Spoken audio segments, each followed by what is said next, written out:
Que tipo de criatura é o homem? É uma criatura abençoada. E qual é a bênção que o homem tem? A bênção de ter sido criados como a imagem de Deus.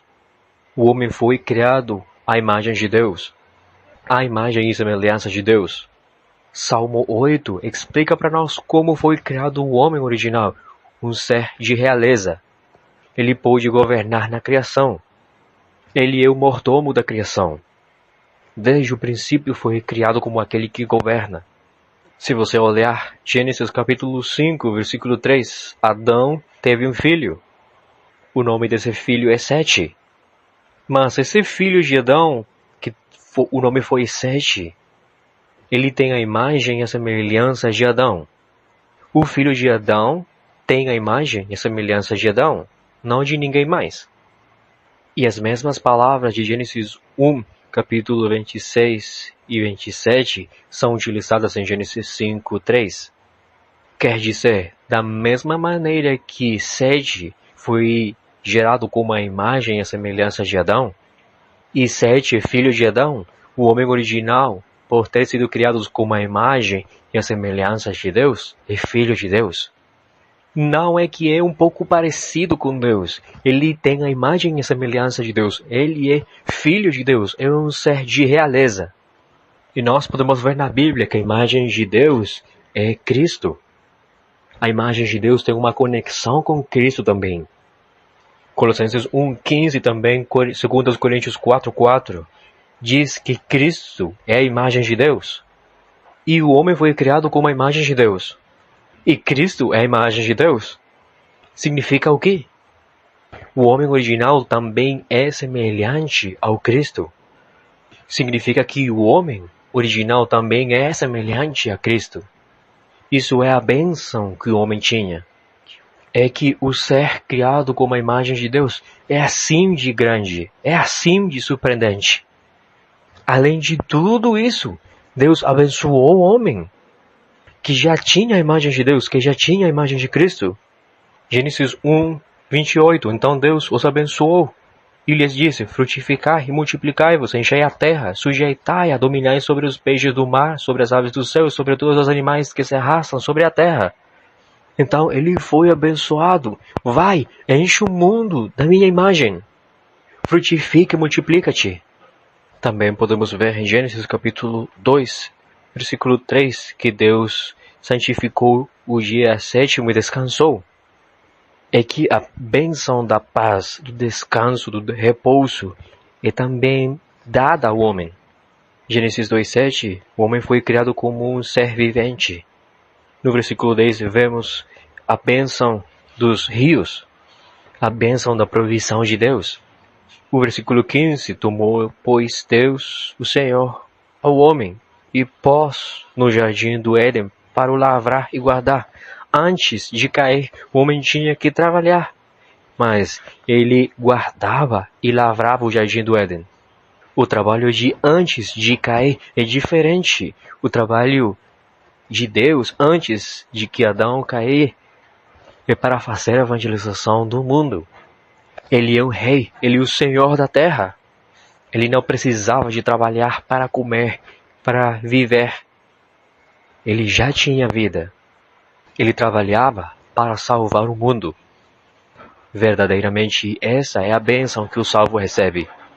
Se nós começamos a viver uma vida que apenas está trabalhando para comer, para viver, se trabalhamos só para apenas subsistir, em preocupações e fadigas, estamos vivendo uma vida que trabalha, mas é o trabalho depois de Gênesis 3. Mas se você trabalha para a evangelização mundial, se você trabalha para a evangelização do mundo, se você trabalha para a evangelização e a salvação das almas, então está tendo a bênção de Gênesis 2. Deus deu uma bênção enorme para o homem. Gênesis 2, 21 e 23, Deus deu a bênção da família. Osso dos meus ossos e carne da minha carne. É a grande bênção da família. O versículo 19, Gênesis 2, 19, Adão tem a autoridade e a potestade para dar o nome aos animais. O fato de que ele colocou um nome para cada um dos animais significa que ele governa e domina sobre eles. Significa que então se cumpre a bênção que Deus lhe deu, a bênção de Gênesis 1:28. De uma maneira muito clara explica quão grande, quão abençoado foi esse homem feito à imagem de Deus. O homem original foi assim. Nós somos assim. Mas hoje o homem vive se comparando. Eu não tenho dinheiro, não tenho poder, eu não sou uma pessoa bonita. Sofre uma grande opressão para as pessoas. Mas não é assim como originalmente nós somos. Como verdadeiramente nós somos. Somos pessoas que fomos criados para receber as bênçãos de Gênesis 1:28. Criados para viver como a imagem de Deus. Mas hoje o homem vive escravo do mundo, escravo do diabo e sofre pelo pecado. O homem está totalmente descomposto.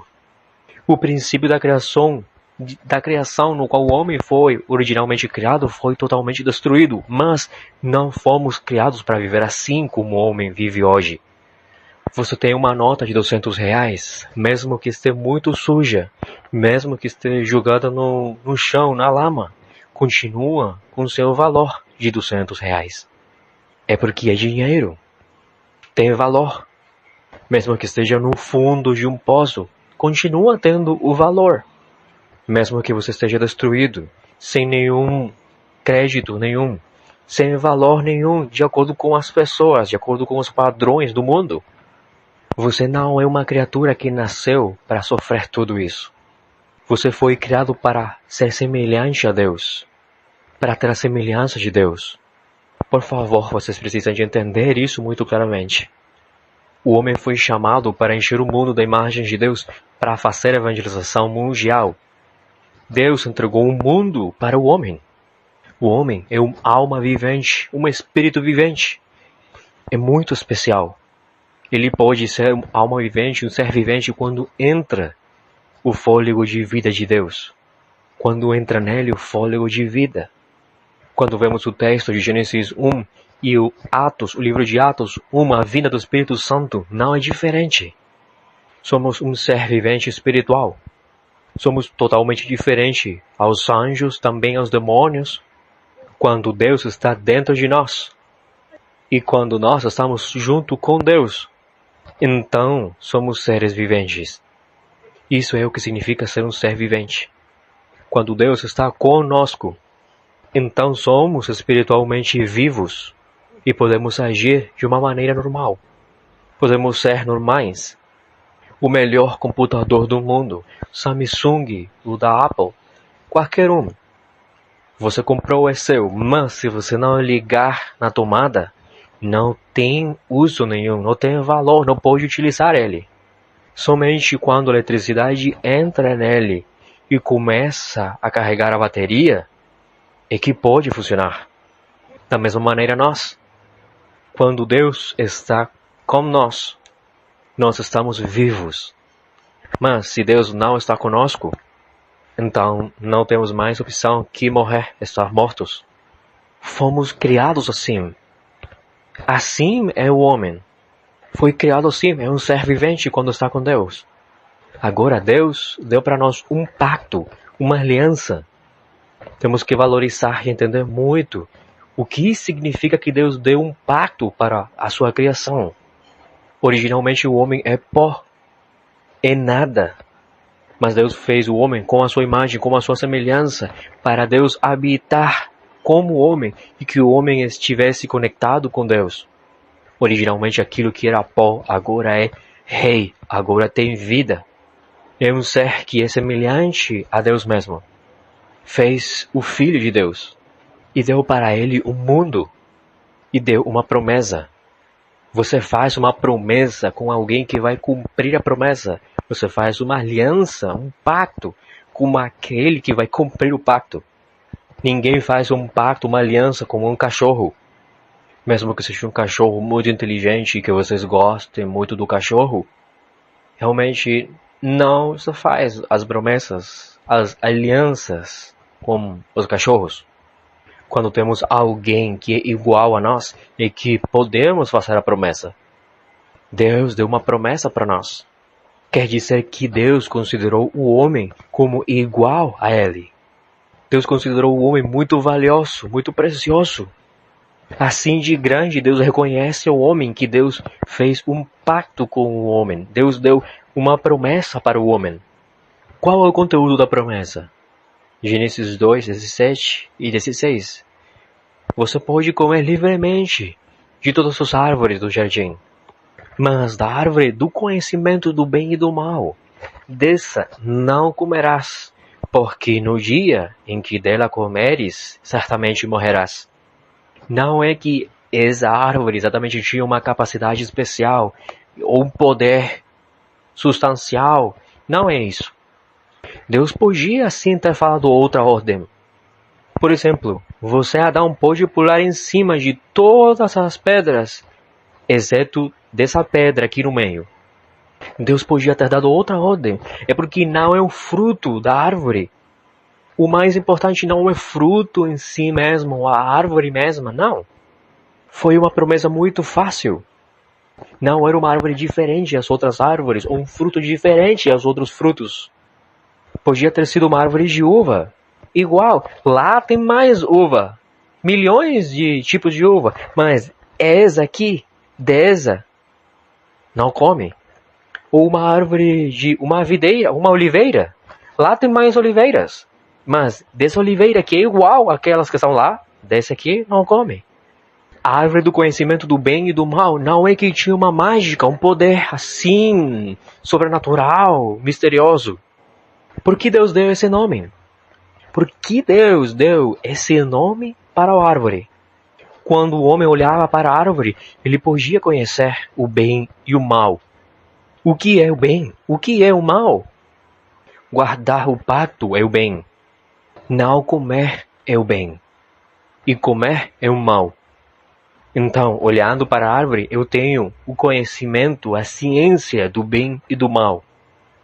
Não era difícil entender isso. Não era difícil guardar o pacto. Mas por que Deus deu uma promessa assim? Uma ordem assim? Deus deseja obediência. Os pais, se você é pai, entende muito bem disso. Pais e filhos desenvolvem uma relação muito próxima como irmãos. E é muito bom esse tipo de relacionamento. Mas no relacionamento sempre tem uma linha que tem que cuidar. Sempre tem uma linha que o pai tem que cuidar a respeito do relacionamento com o filho. E também o filho tem que guardar uma linha a respeito do relacionamento com o pai. Ainda que sejam os mais próximos amigos, pai e filho têm uma linha. Os filhos devem demonstrar respeito e obediência para o pai. E Deus deu isso também para o homem que ele criou. Eu sou o Criador, diz Deus, e você é a criação. Reconhece isso. Como você pode reconhecer tudo isso? Guarda a minha promessa. Isso é a obediência. Guardando a palavra de Deus, guardando a promessa de Deus, o homem reconhece Deus como o Pai, porque ele reconhece a palavra de Deus. Ele respeita a Deus, respeitando e guardando a palavra de Deus. Ele pode dar o culto para Deus, guardando a palavra de Deus. Por isso Deus deu uma promessa. O homem deve e tem que reconhecer que Deus é o Criador e que está por cima de tudo. E a maneira de continuar com um bom relacionamento, Pai, Filho, Deus Criador, criação, Deus que dá a ordem e o homem que serve, é através da promessa de Deus, através de guardar o pacto de Deus. O fato de que o homem recebesse uma promessa sim é uma bênção para o homem. O homem foi um ser, uma criatura abençoada grandemente.